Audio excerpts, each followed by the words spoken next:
नियम है, सत्य का साथ करिए, सत्य बोलिए। सत्य कौन है? सत्य है भगवान, ईश्वर।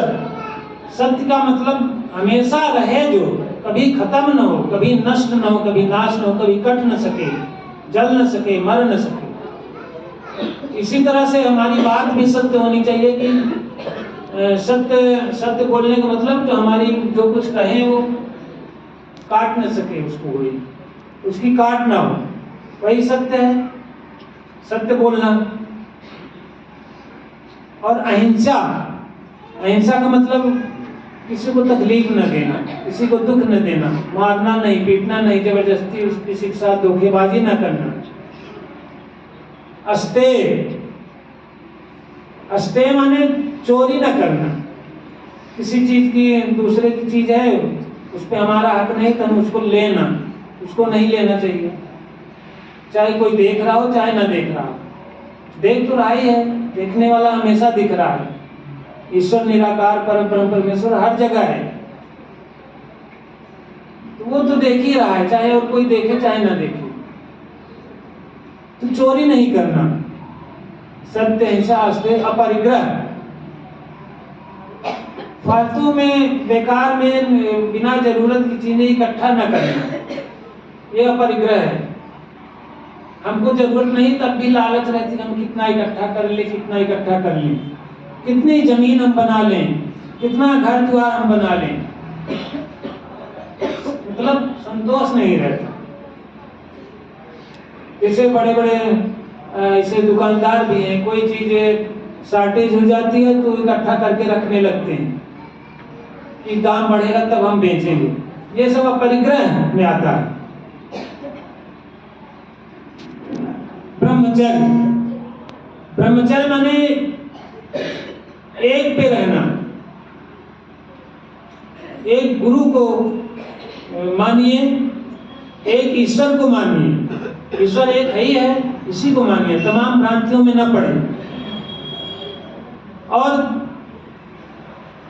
जो बात कहें उसी पर रहें, बार बार बदले नहीं। एक पत्नी पे रहें, एक पति पे रहें। ये सब सारी चीजें ब्रह्मचर्य है। ब्रह्म का आचरण करना, ब्रह्म का आचरण करना। ब्रह्म एक है, उसने जो नियम बना लिया वही चल रहा है शुरू से आज तक, और यही चलता रहेगा। हवा, हवा चलती है हमारे सांस लेने के लिए, हमें सुख देने के लिए, तो वो चल रही है। सूरज रोज सवेरे निकलता है पूरब साइड में, तो रोज निकलता ही है, बदलता नहीं है। इसका जो नियम बना दिया वही चल रहा है। तो ये है ब्रह्मचर्य। तो ये 5 नियम हो गए। 5 नियम भी बताए गए हैं। शौच, संतोष, तप, स्वाध्याय, ईश्वर प्रणिधान। शौच, शौच माने सफाई, स्वच्छता, स्वच्छता रखिए। जहां भी रहे आसपास घर द्वार साफ रखिए, कपड़ों को साफ रखिए, कपड़ों में भी गंदगी न होने पाए। इन सब से बीमारी होती है, गंदगी होने से। शरीर की सफाई करिए। हालांकि लोग कहते हैं नाशवंत है, एक दिन छूट जाना है, इसको क्या तेल साबुन लगाना, लेकिन छूटेगा, ठीक है छूट जाएगा, जब छूटेगा तब छूटेगा। जब तक है तब तक इसको साफ रखिए, स्वच्छ रखिए, स्वस्थ रखिए। तो इसकी सफाई करना है अपने। ये तो बाहर की सफाई हो गई, अंदर की भी सफाई करिए। अपना आचरण दुरुस्त होना चाहिए, आचरण सही होना चाहिए।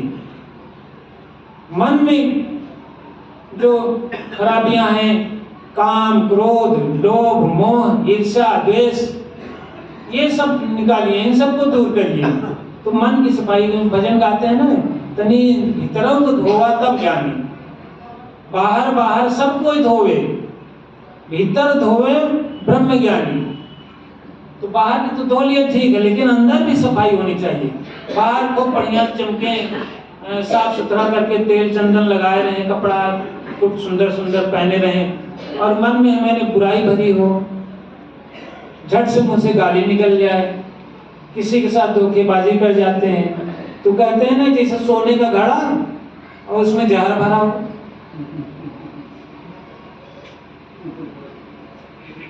इस तरह का रहता, तो ऐसा नहीं।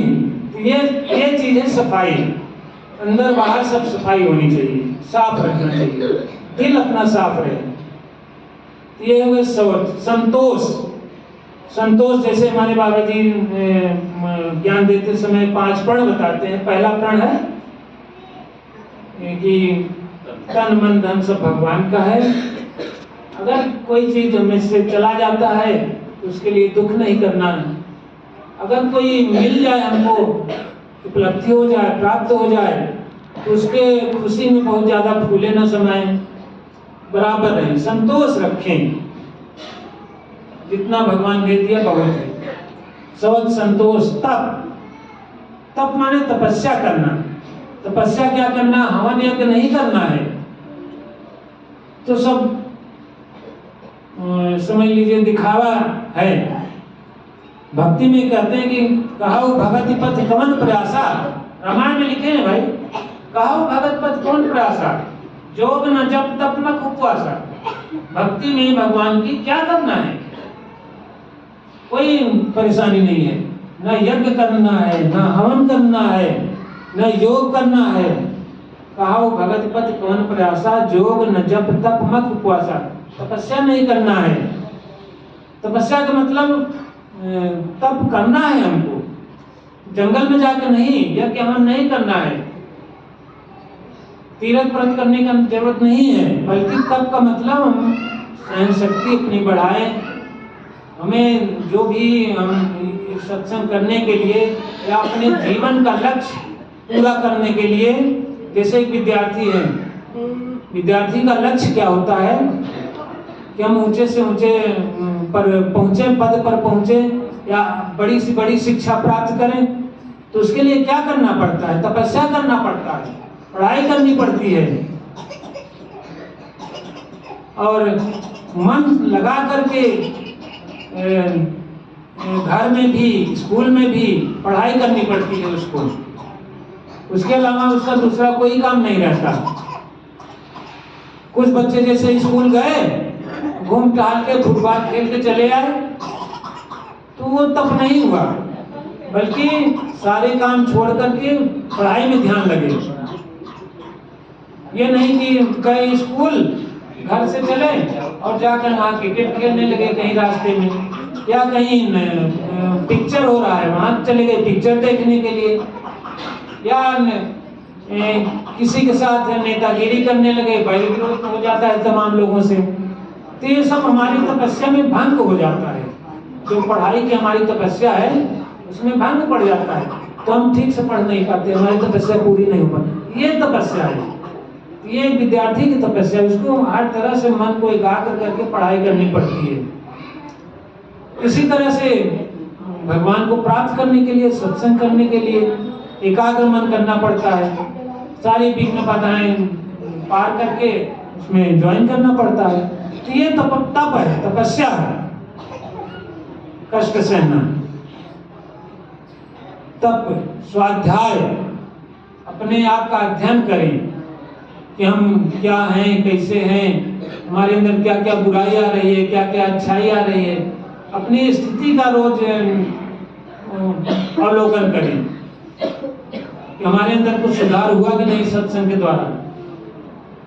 तो ये अपने का अध्ययन करें, स्वाध्याय, ईश्वर प्रणिधान, फिर भगवान के अर्पित हो जाए, भगवान के शरणागत हो जाए, भगवान को जाने बूझें और उनका ध्यान करें, मनन करें, चिंतन करें।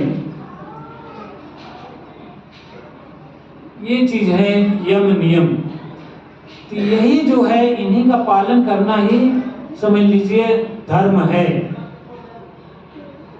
यही धर्म है। और ये धर्म नहीं कि हम हिंदू हैं, फलाना मुस्लिम धर्म का है, ठिकाना ईसाई धर्म का है। ये सब धर्म नहीं, ये तो आपस में हम लोगों ने बंटवारा कर लिया है। भगवान ने सबको एक बनाया है, भगवान एक है और एक ही सबको बनाया है, केवल मनुष्य बनाया है। बाकी मतलब कहने का कि जीव जंतु अनेक चीज बनाया है, लेकिन मनुष्यों में हमको केवल मनुष्य बनाया है।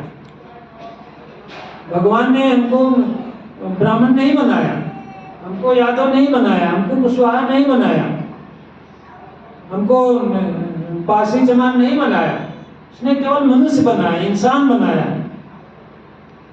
नानक जी कहते हैं हिंदू का हाथ मारिए मुसलमान भी ना। मक्का में गए थे, वहां लोग पूछने लगे